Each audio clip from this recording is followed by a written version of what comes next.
Hello, my friends, and welcome to a re-recording of this episode. I recorded this originally a couple of days ago. It was all ready to go, I thought, but then, of course, I checked and there was no audio. It was just me talking with no sound. So this is take two. That's what happens sometimes in this world, but here we are. Today, what I really want to focus on is an idea related to a principle that I teach without always having called it this, which is really about finding your alignment. And before we dive into this, I think it's really important that we lay down a few baseline assumptions before we have this conversation.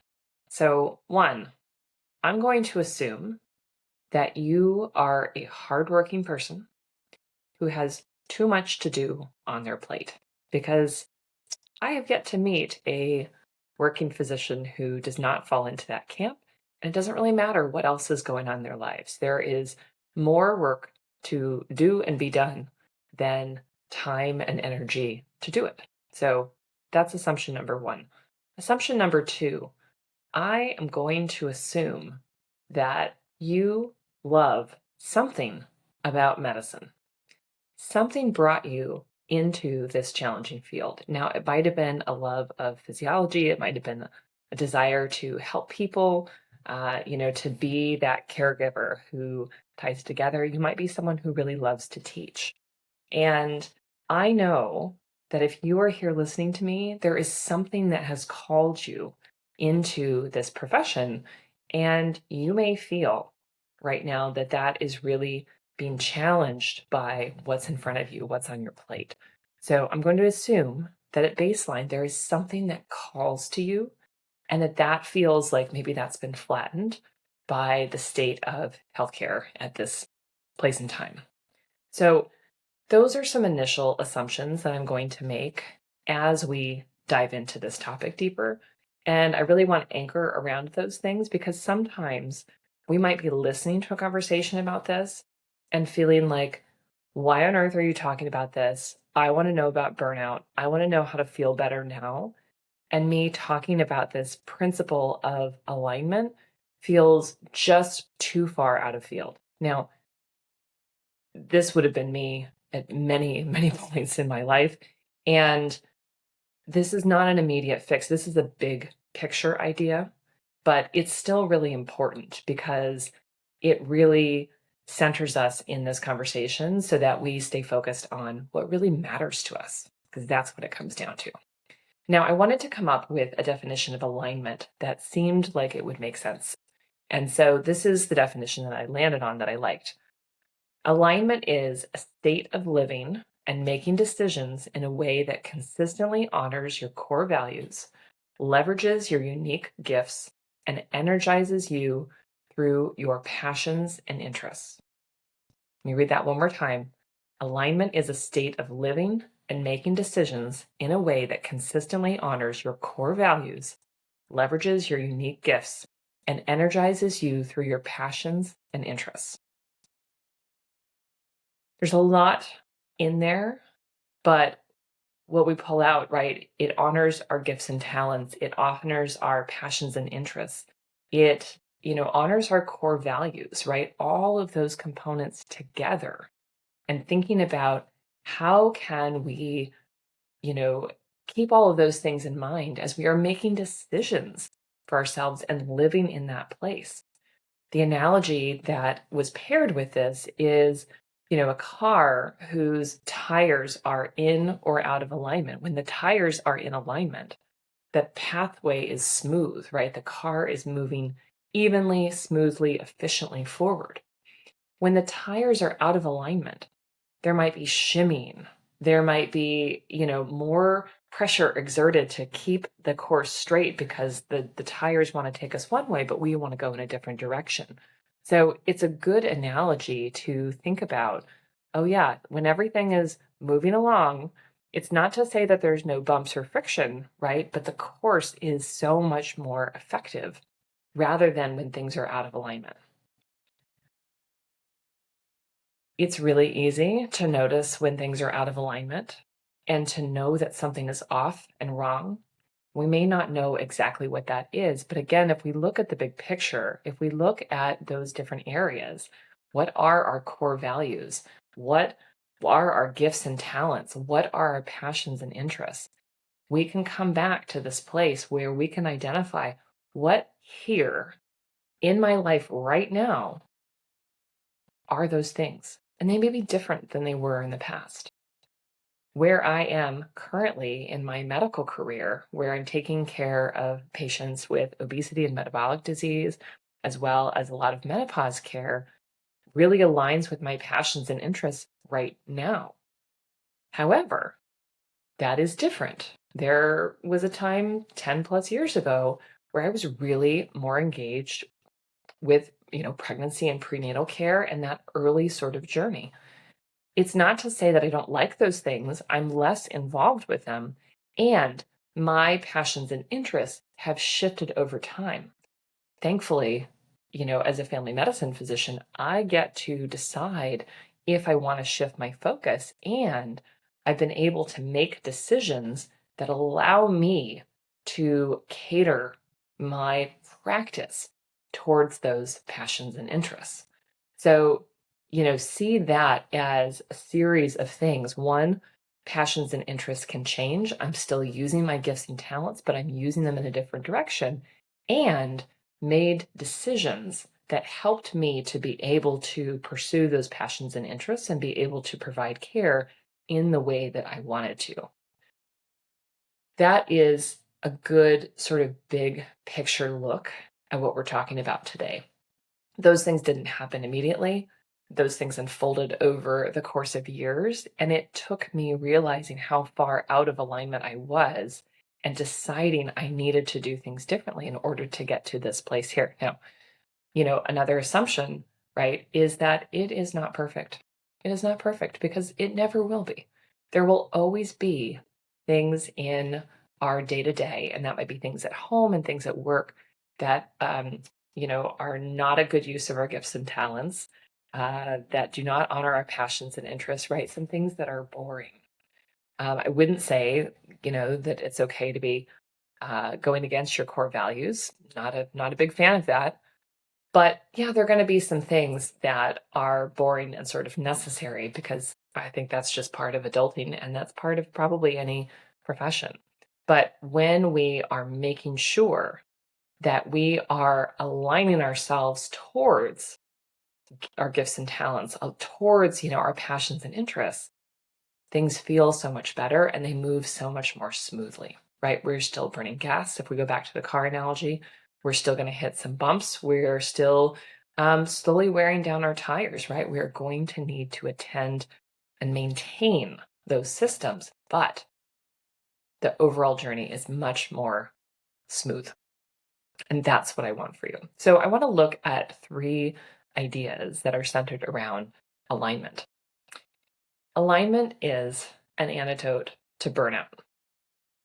Again, this is a big picture concept, and it's a little deeper than that simple sentence.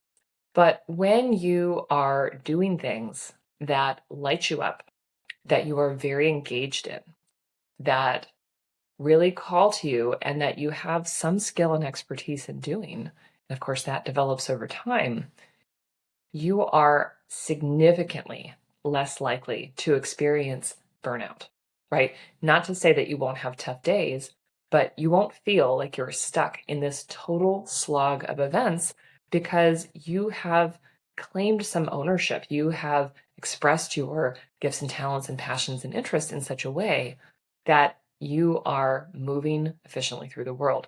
Now, I've talked about this before, the Pareto principle, that 80% of your results come from 20% of your activities.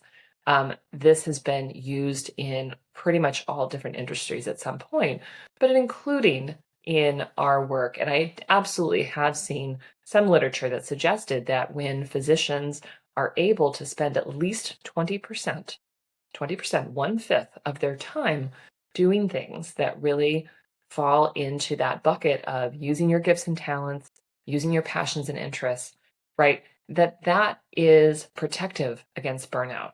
Again, it's not to say that you won't have difficult experiences, right? But you won't be stuck in burnout when you are getting at least that amount of time doing things that really call to you. Now, in some ways, that sounds like it's too little, 20%, 1/5 of your time. Um, it sounds like it's too little to make a difference, but it is also a clearly measurable difference, right?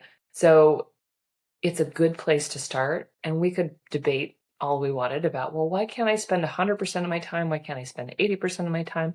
It doesn't really matter. I want you to know that there is some data out there that suggests that it doesn't take us doing exactly what we want to do 80 or 100% of the time in order to feel well aligned. When you look at physicians who are out there, who are leaders in their field, who are out there speaking, and you can see the passion in them. Best recent example, Dr. Rachel Rubin, who is a friend of mine. She's a sexual medicine specialist. She's a board certified sexual and urology medicine physician and surgeon. She was recently on Peter Attia's The Drive podcast and gave the best 2 hour and 15-ish minute lecture on menopause and women's sexual health. It is a phenomenal podcast episode, and I highly recommend that you go listen to it.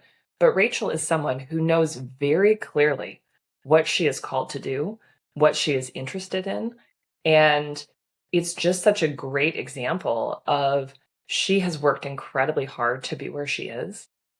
And she has done so because she knows that she has gifts and talents to share with the world. And she is so passionate about these topics that she has put in the work to get out there. Now, this is not a call for all of us to be social media darlings or, to make our big name for ourselves. But I just want to show that as an example of someone who is clearly in their zone of excellence, clearly out there, working hard, really nailing down her message.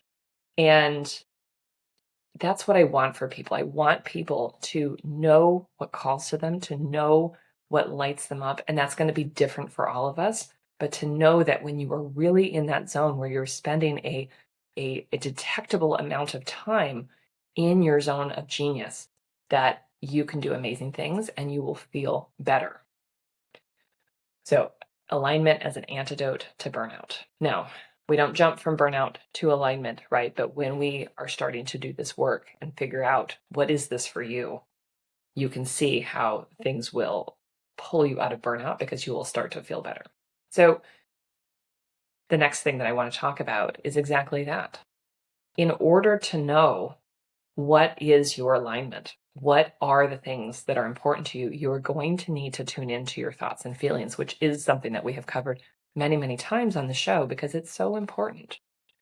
When you are struggling, we are often just in this space of so many negative thoughts, so many negative emotions. You may be drowning in resentment, frustration, overwhelm, anxiety, anger, rage. You just feel like you might not have any control over these emotions, like they are just something that you don't have any agency around. And that's not true. And it's not to say, this is another assumption, it is not to say that everything is going well in your world. It is not to say that there are not unjust, terrible, gaslighting, awful things. There are those things, and some of us are in very toxic work situations or difficulties at home. We're not discounting that. But let's assume that you're not in that particular situation. What are the thoughts that you were having over and over and over again that are increasing the time that you spend in that negative emotion, right? When you are having victim thoughts of, I have no choice, I have to do this. Everybody is in control of my time and energy but me. That is an incredibly unempowered place. And we have to have some awareness of those thoughts going on to connect them to the emotions, to be able to see how we are a part of the burnout. Now, you know that we don't do gaslighting here. There is a serious problem in our healthcare system that has us overworking, that has us under-supported, under-resourced. too many patients, too many sick patients, too much to do, and not enough help to do it. There is no debate about that. But if we are sitting here and we are adding to it by thinking that we have no choice, we have no agency, that the only thing that we can do is to see more and see more and see more, and we're beating ourselves up over and over and over again. We have to have some awareness of that role that we're playing as this is going on, because if we don't, we will not get out of burnout. We will jump from one place to one place or to thing, but we will not see the parts that we are contributing to ourselves. So again, there's no gaslighting going on here, but just to say that when you are stuck in burnout, when you're feeling like you're just steeped in these negative emotions, there is some part of your thoughts that have been conditioned to contribute to that. I really remember struggling with this. I could see how it was true. And, in the process of undoing it, it was a hard thing to do. It was a hard thing to look and see how my own thoughts were keeping me stuck in that situation. But as I was doing it, as I was seeing that, no, I did have choice and agency. And yes, I could practice different thoughts. And yeah, it really sucks to have this many negative thoughts, but there's something I can do about it. That really started to open the door for me. And that was really, really important as part of my journey. And I invite you to see that as necessary work, to see yourself as not broken if you are struggling with this, because this is an area that really needs some care and attention, especially once we get through the slog of med school and residency and fellowship and whatever that looks like, right? We need to be able to reorient and figure out what is it that we love? What is it that we are interested in? And how can I take back sort of my own brain space to be able to really tune into that and make some real change? So this is work that coaches do. This is work that sometimes you do with a therapist. You don't have to do this work alone, but you do need to do it in order to get unstuck. Now, I don't want to sit here either and say that you need to add something more to the already too many things that you have to do. Sometimes you are going to need to take a break. Sometimes people are going to leave a job or take leave if they are so burned out and so overwhelmed. So don't mishear me on this. But part of that healing, part of that moving through it is figuring out what are the thoughts and feelings that are contributing to this, and how can I start to work on that so that I can make things different. Someone in my family just started with dialectical behavioral therapy, DBT, which is originally a therapy modality that was tailored towards people with borderline personality disorder, but has much more widespread applicability. And it really focuses around emotional distress, emotional tolerance, or distress tolerance, rather, I guess is the word for it. And they sort of talk about two principles being true. One, the assumption that everyone is doing the best that they can. And two, that even if you're doing the best that you can, there is room for change. There is room for positive improvement. And I think that fits in nicely here. It is not your fault if you're struggling with burnout, working in a broken healthcare system, and your habits of perfectionism and people pleasing and never having boundaries have brought you to this place where you feel like you have no choice, no agency, and that you're completely stuck. It is not your fault. And it is also true that you are the only person who can tune into your thoughts and start to change them in order to feel better. So these two things can be true at the same time. And that leads us to the third thing that I want to talk about today, which is boundaries. Boundaries with yourself, boundaries with other people at home or at work. Boundaries are a tool that allow us to stay in alignment. You will be offered more things to do. And offered is a loose term. You will be asked to do more things than you are able to do, period.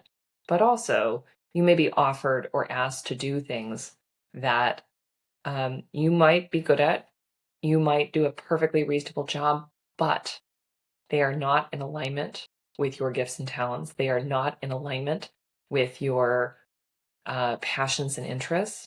You may have to say no to perfectly good opportunities that don't serve what you want. This is a real thing that I see quite frequently in large healthcare systems and academic medicine.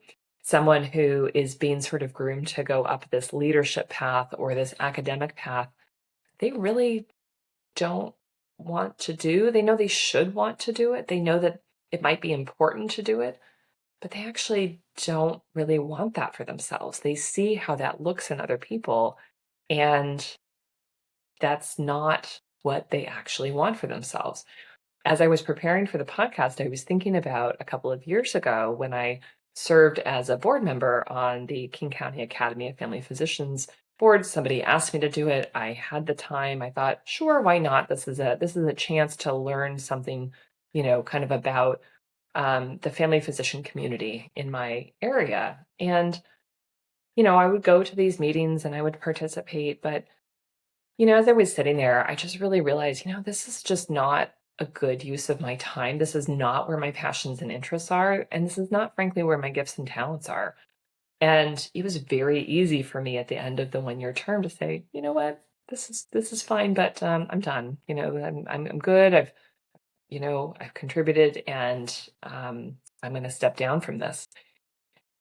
That is a good example of, we get asked to do something. We think, oh, sure, I guess I can do that. That sounds good. It'll be a good thing for my CV. It'll be good to network, whatever those things are, right? It's not a bad thing to do at all. And it just may not resonate or line up with what you actually want. Think about committees you get asked to join. Think about opportunities and promotions and things that you get asked to do that just really don't line up for you. You will have to say no to that in order to stay in alignment. And it's a really good place to practice boundaries. And people do need to practice boundaries. It is not something that comes automatically to most of us, especially if you've been living a long time without boundaries. So I want us to see boundaries as a tool that help us to stay in alignment. When you think about what goes on at home, things that you have to say no to, things that you have to, kind of step up and do in order to do something that serves you. Now, we wrestle with this. We think, oh, that's really selfish, right? If I don't know, I choose to exercise instead of, I don't know, doing something with my kid. But if I really need to take good care of my health, I'm going to need to set some boundaries. That means I'm going to need to say no to some things, at some times, even though they might be a perfectly good idea. I don't necessarily not want to spend time with my kid, but on the other hand, if it's really important that I get that exercise in because it matters to me, because it matters to me sort of keeping in alignment with my health goals, then, I may need to make that compromise. I'm not wrong one way or the other, but I have to decide what is the most important thing. And knowing that my time is limited and finite, how am I going to make the decision to be able to match these things up? Um, this is an imperfect world, and we will sometimes have to make choices. Now, does that mean I'm advocating for never hanging out with your kid and always doing something for yourself? No. But I just want to show us that we sometimes need to be able to say, no, I can't do that right now because I need to do this other thing.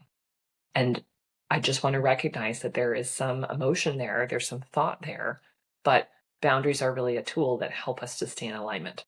If the consequence that I always do, whether at home or at work, I always do what people ask me to do over what it is that I want to do, then, the reality is that I'm never going to make time for myself. That's it. People ask me all the time, how can I find the time? How can I, get this thing done? You're going to need to make the time. And unfortunately, no one's going to hand it to you. So that is, kind of a big piece of thinking to do for yourself. Again, I'm going to repeat that this idea of alignment is a state of living and making decisions in a way that consistently honors your core values, leverages your unique gifts, and energizes you through your passions and interests. We've talked about alignment as an antidote to burnout, although it's a big picture item and not an immediate thing. We've talked about having to tune into our thoughts and emotions so that we can really understand how they are contributing to feeling aligned or not aligned. We've talked about boundaries as a necessary tool in order to be able to stay in alignment, as imperfect as things are. My friends, I hope that that is helpful. I certainly hope that the volume recorded this time. Oh, this is the world that we live in. Until next time, until next week, take care, my friends.